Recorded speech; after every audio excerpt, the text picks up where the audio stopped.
Hello and I welcome you to Vigyan recharge. ये video सत्य घटनाओं पर आधारित नहीं है, बल्कि ये सत्य घटना ही है। बिल्कुल आपकी तरह का एक आदमी सच की खोज में निकल पड़ा। सबसे पहले तो उसने अस्ते बस्ते बांधकर फिजिक्स के फूफा द्वारा दी गई थ्योरी ऑफ रिलेटिविटी का पोस्टमार्टम कर दिया, क्योंकि महाराज को ये लगता ही ना था कि टाइम दो लोगों के लिए अलग अलग तरीके से चल सकता है। आखिर एक आम आदमी को आप ये बात कैसे समझाओगे कि भैया अगर तुम पहाड़ पर जाकर रहोगे तो तुम लंबी उम्र तक जियोगे, बोले तो धीरे धीरे बूढ़े होगे, लेकिन अगर तुम समुद्र तल के आसपास रहोगे तो जल्दी ही ऊपर वाले को प्यारे हो जाओगे। कोई लॉजिक बनता है इस बात का? बिल्कुल भी नहीं बनता। लेकिन ये सच है, मैं मजाक नहीं कर रहा, ये सच में सच है। यही तो साबित करेंगे इस वीडियो में। इसके बाद ये आदमी इंग्लैंड के लिवरपूल पहुंचता है, जो जगह है बदनाम, क्योंकि होते हैं वहाँ ऊट पटांग काम। लोग पालते हैं खुली आंखों से भ्रम, कहीं हो ना जाए वो समय में गुम, बोले तो टाइम स्लिप, जिसके हजारों केस मौजूद हैं। अब इस आदमी को उस चीज पर भी भरोसा ना था, तो इसने ठान लिया मैं टाइम स्लिप का चैप्टर निपटाएगा, और महाराज निपटा भी दिया कुछ हद तक, ये भी जानेंगे। इसके बाद ये आदमी पहुंचता है स्विट्जरलैंड लार्ज हाइड्रोन कोलाइडर को देखने। इसके दिमाग में आया सवाल कि काहे वैज्ञानिकों ने जमीन के नीचे मचा रखा है धमाल, क्यों ये छोटे छोटे पार्टिकल को तंग कर रहे हैं, काहे उनकी टक्कर करा रहे हैं। और वो सब तो ठीक है, ये जो इन पार्टिकल की टक्कर से निकलने वाली चीजें हैं, कहीं ये धरती को ले बैठी तो इनसे बचने की तैयारी कैसी है? मतलब कोई इंतजाम वगैरह कर रखा है कि नहीं, या फिर इन्होंने खा ली है कसम कि देखो बाबू टक्कर तो करा के रहेंगे हम, चाहे हो जाए पूरी दुनिया का भविष्य खत्म। परेशान काहे हो रहे हो तुम, चिंता मत करो, ब्लैक होल के संग सेल्फी जरूर दिलाएंगे हम। यही तो डर है, कहीं इनकी ऊट पटांग हरकत किसी ब्लैक होल को जन्म ना दे दे और वो धरती को ले बैठे, और हमारे जैसे लोग बिना मतलब इनकी ऊट पटांग कलाकारियों की भेंट चढ़ जाएं। तो इस आदमी को भी इन पर बहुत शक था, और वो सीधा इनकी छाती पे जा चढ़ा, ये देखने की आखिर ये करते क्या है और कैसे करते हैं। अब सुनो सारी चीजें विस्तार में। इंट्रोडक्शन थोड़ा ज्यादा लंबा हो गया, दिल पे मत लेना, अब राजधानी की रफ्तार से चलेगी वीडियो। जैकरी क्विंटो नाम का ये आदमी मैथमेटिशियन टॉम वैन बैक से मिलता है। अब जरूर आपके दिमाग में ये सवाल आ रहा होगा, क्यों भाई दुनिया में इतने सारे मैथमेटिशियन हैं, इनमें ऐसा क्या खास था? तो दरअसल बात ये है कि मैथमेटिशियन टॉम एल्बर्ट आइंस्टाइन की रिलेटिविटी के सख्त खिलाफ थे। उनके हिसाब से एल्बर्ट आइंस्टाइन कोई ऐसा झोल-झाल करके चले गए जो किसी के समझ में आ ही नहीं रहा, और लोग उसे सुधारने के बजाय उसे सच मान के बैठे हैं। तो इन्होंने खुद ही एक्सपेरिमेंट करने चालू कर दिए, और जब एक्सपेरिमेंट करके इनके हाथ रिजल्ट लगे, ऐसा एक्सपेरिमेंट जो आप भी कर सकते हो, घर पे कर सकते हो ना, घर पे तो नहीं होगा, उसके लिए पहाड़ चढ़ना पड़ेगा। हाँ तो पहाड़ चढ़ के कर लेना। उस एक्सपेरिमेंट के रिजल्ट ने भाई साहब को एल्बर्ट आइंस्टाइन का सबसे बड़ा फैन बना दिया। अब ये जो मिस्टर जैक थे, बोले तो हर चीज पे मिस्टर क्वेश्चन मार्क, ये टॉम से इसलिए मिलते हैं क्योंकि एक आदमी जो कि एल्बर्ट आइंस्टाइन के पूरी तरह से खिलाफ था, आखिर सुबह शाम दिन रात उनका गुणगान कैसे करने लगा। ऐसा उसने क्या पता कर लिया और कैसे किया? क्योंकि अगर टॉम की बातें इनकी समझ में आ गई तो इसका मतलब ये हुआ कि जो वो उम्र तेज कम बढ़ने वाला जो चक्कर है वो सही है। अब इस काम के लिए टॉम ने इन्हें एक रास्ता सुझाया। उन्होंने ये कहा कि भैया एक काम करो, एक घड़ी को लेकर तुम पहाड़ पे चले जाओ और एक घड़ी को मैं जमीन पे रखता हूँ, दोनों का टाइम बिल्कुल मिलाकर चलेंगे, और कुछ घंटे बाद, बोले तो एक दो दिन के बाद, उनका टाइम वापस मैच करेंगे, और अगर दोनों के टाइम में फर्क आता है तो हम ये मान लेंगे कि ग्रेविटी टाइम पर असर डालती है। अब भैया अपने क्रांतिकारी ने उठाया सवाल। उन्होंने ये कहा, ये क्या बात कर रहे हो तुम, घड़ियां तो मैकेनिकल होती हैं, उनमें फर्क आ सकता है, कोई ऐसी चीज बताओ जिसमें फर्क ही ना हो। तो भैया अपने मैथमेटिशियन ने ये कहा कि हम इस्तेमाल करेंगे एटॉमिक क्लॉक का। अब उनके समय में फर्क नहीं आ सकता। अब क्यों नहीं आ सकता? तो भैया शॉर्ट में ये कह सकता हूँ, ये चीज इस वीडियो के स्कोप से बाहर है, तो अपन वर्किंग पे नहीं जाएंगे। बस फिलहाल कड़वे घूंट की तरह इस बात को गटक लो कि एटॉमिक क्लॉक में फर्क नहीं आता। मतलब अगर ग्रेविटी, मैग्नेटिक फील्ड या एनवायरमेंटल चेंजेस ना हो तो एटॉमिक क्लॉक के समय में फर्क नहीं आएगा। जल्दी तो आने वाला ना है, हाँ 10,000 साल में कुछ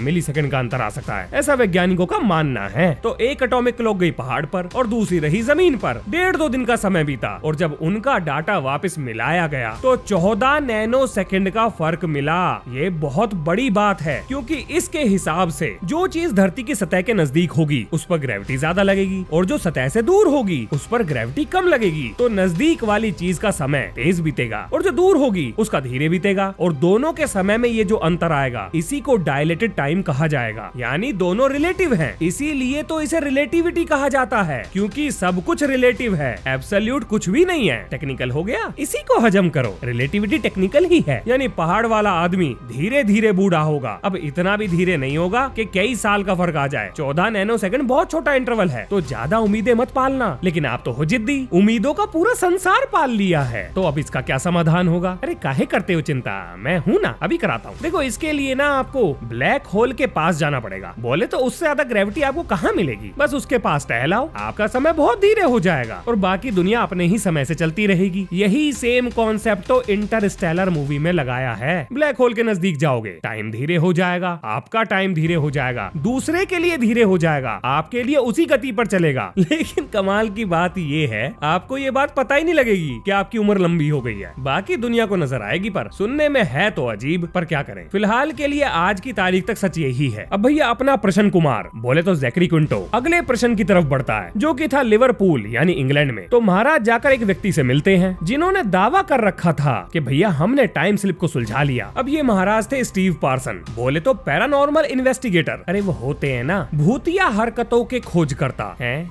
सही शब्द नहीं मिल रहा, मतलब ऐसा ही कुछ होता है। बोले तो ऐसी भूतिया बेसिर पैर की घटनाओं की छानबीन करने वालों को पैरानॉर्मल इन्वेस्टिगेटर कहा जाता है। अब भी नहीं आया भैया तंत्र मंत्र डिपार्टमेंट, देसी भाषा में तो यही कहते हैं।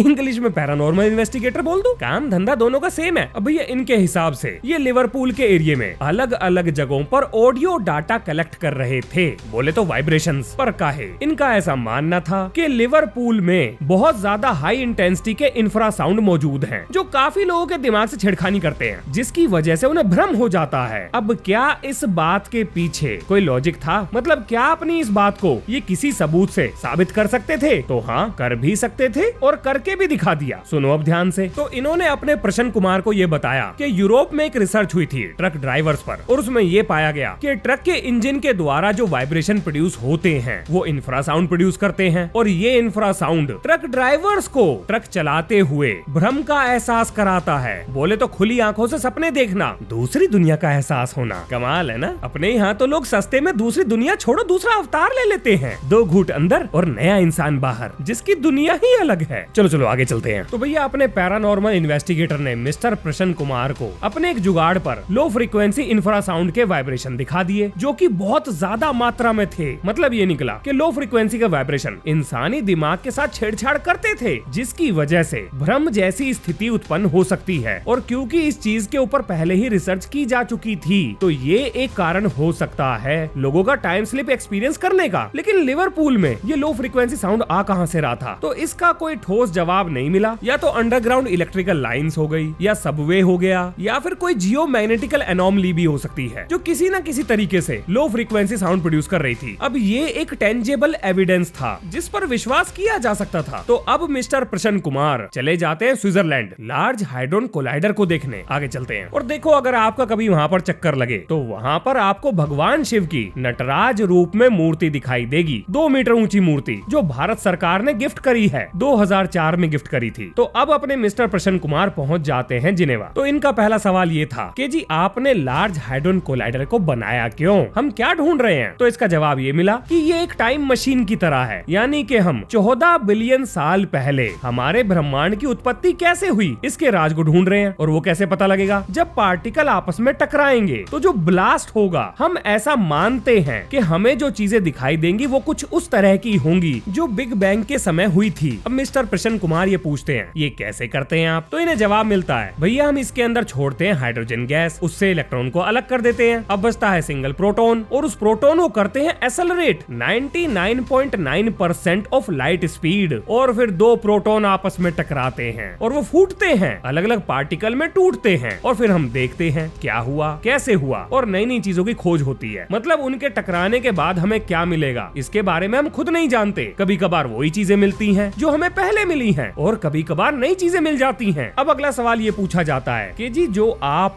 पार्टिकल को एक्सेलरेट करा के टकरा रहे हो, अगर इनसे ब्लैक होल पैदा हो गया तो इसका जवाब उन्हें सुनने को मिलता है देखो भैया ये तो होगा एक पेंडोरा बॉक्स की तरह, यानी कि हमें खुद भी ना पता कि ब्लैक होल से आखिर क्या निकलेगा, या वो हम सबको निकलेगा। नहीं मजाक कर रहा हूँ, ऐसा कुछ नहीं होने वाला। उन्होंने ये कहा कि ये माइक्रो ब्लैक होल है जो कि वेपराइज हो जाते हैं, तो ज्यादा टेंशन लेने की जरूरत नहीं है। लेकिन टेंशन वो नहीं ले रहे हैं, आप पूरी लो, इनका क्या भरोसा, कल वो कुछ गड़बड़ हो गई तो ये तो दांत दिखा देंगे। वो जी हो गई गलती, क्या कर सकते हैं, हमें थोड़ी पता था कि ऐसा कुछ होगा। अब इसके बाद अपने प्रशन कुमार के दिमाग में ख्याल आता है कि अगर हम टाइम को सही से समझते नहीं है तो ऐसा क्यों होता है कि कभी हमें ऐसा लगता है कि समय बहुत बहुत धीरे बीत रहा है और कभी ऐसा लगता है कि समय बहुत ज्यादा तेजी से बीत रहा है। उदाहरण सुन लो, आपके जीवन में जितने भी आए हैं एक्स, मेरा मतलब XYZ, नर्टी ह्यूमंस, गलत मतलब मत निकालना। तो भैया आपके जीवन में आए हुए जितने भी XYZ हैं, जिनसे आपको बात करना अच्छा लगता है, अगर आप उनसे फोन में बात करें तो 5 मिनट में 5 घंटे कब निकल जाएंगे पता ही नहीं चलेगा। लेकिन बॉस की या पिताजी की 5 मिनट की झाड़ कई घंटों लंबी लगती है। बोले तो अपना दिमाग टाइम को अपने हिसाब से चला रहा है, उसका एहसास अलग अलग गति से करा रहा है। क्या हमारा दिमाग समय को कंट्रोल कर सकता है? वेल, आपको ये बात सुनने में अजीब तो लगेगी, लेकिन इसका जवाब है हाँ, एक्सपेरिमेंट से साबित हुआ है, मेरे अपने विचार नहीं है। आगे सुनो। अब यहाँ पे एंट्री होती है डॉक्टर चेस स्टेटसन की। ये एक न्यूरो साइंटिस्ट है। इनका ये मानना है कि हमारा दिमाग समय को कंट्रोल करता है, मेरा मतलब समय के बीतने के एहसास को कंट्रोल करता है। पर कैसे, आओ जानते हैं। अब डॉक्टर चेस ने एक थ्योरी दी। उनकी थ्योरी के हिसाब से जब हमारा शरीर सर्वाइवल मोड में चला जाता है, तब हमारे शरीर के सारे सेंस हाइपर एक्टिव हो जाते हैं, यानी दिमाग के चलने की गति, डाटा स्टोर करने की कैपेसिटी और चीजों को ऑब्जर्व करने की क्षमता सब बढ़ जाती है। अब क्योंकि दिमाग के काम करने की रफ्तार तो फिक्स है, वो नहीं बढ़ेगी, बल्कि ऐसा करने के लिए दिमाग समय के बीतने के एहसास को ही धीमा कर देगा। इसे आप इस उदाहरण से समझिए कि आप और आपका दोस्त मोटरसाइकिल से रेस लगा रहे हैं। आपकी रफ्तार है 60, उसकी है 80। जाहिर सी बात है वो जीत जाएगा, लेकिन उसका स्पीडोमीटर तो 80 ही दिखाएगा, लेकिन उसकी रफ्तार आपसे धीमी हो जाएगी। या फिर ये भी कह सकते हैं आपका स्पीडोमीटर 60 दिखाएगा, लेकिन रफ्तार तेज हो जाएगी और आप जीत जाओगे। अब यहाँ पर आपके दोस्त की मोटरसाइकिल है समय के बीतने की गति का एहसास, और आपकी मोटरसाइकिल है आपके दिमाग की काम करने की क्षमता, यानी कि दिमाग समय के एहसास को ही पलट देगा। क्या ऐसा हो सकता है? बिल्कुल होता है, आपने महसूस भी किया होगा। अब देखो इसका सबूत। अब इस एक्सपेरिमेंट के लिए अपने प्रश्न कुमार को एक गॉगल पहनाया गया, जिसमें उन्हें 10 इमेजेस दिखाई गई, जिन्हें दिखाने के 10 मिनट बाद उनसे ये पूछा गया कि आपने क्या क्या देखा। तो महाराज को सिर्फ 5 इमेजेस ही याद रही। अब इन्हें एक हवाई जहाज में चढ़ाकर हजारों फुट ऊपर ले जाया जाता है और कहा जाता है कूदो, मतलब पैराशूट पहनाकर, और इन्हें दोबारा इमेजेस दिखाई जाती हैं, लेकिन डिफरेंट। और जब ये नीचे आते हैं तो इनसे पूछते हैं बताओ तुम्हें क्या याद है, और इन्हें 10 की 10 इमेजेस एग्जैक्ट याद थी।